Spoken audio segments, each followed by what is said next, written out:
So this question is to our high school principals who are on the meeting, which is, could you provide some perspective on the impact within your school if we were to remove, if the MOU were not to pass and the SROs were taken from your school?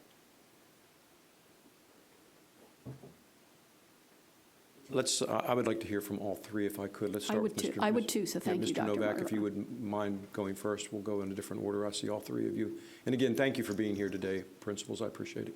Mr. Novak? Sure, Nick Novak, principal of Howard High School. I'll speak to it because Howard is always coming up for this reason. We are a very large school, and we have limited resources in being able to monitor the whole school. When we think about personnel, we have our administrative team, we have a security assistant. If you take a SRO out of that equation, we are one person down. And as I think folks have noted, the primary role of administrators is not to be security personnel. We are instructional leaders. We have observations to do with staff. We have other responsibilities. So it would definitely make it more difficult in having to always be thinking about the security aspects of the school. Having an SRO is definitely comforting to be able to know that that's part of our complement to provide that safety and security of the school. Thank you, Mr. Novak. Dr. Fink? Hi, everyone. I echo what Mr. Novak said.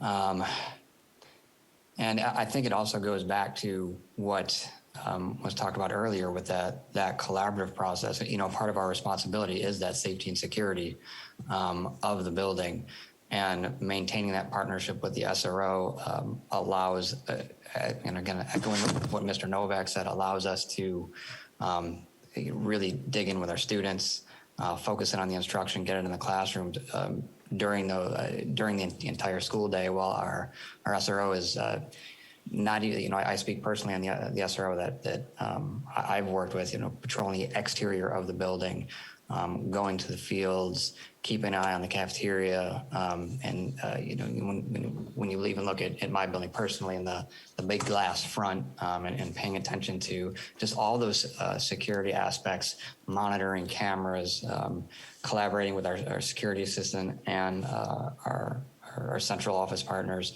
So really just maintaining that particular that environment. Mr. Motley? So I'm going to be a little bit more unconventional in my response. I think there's no question that safety is number one. But as a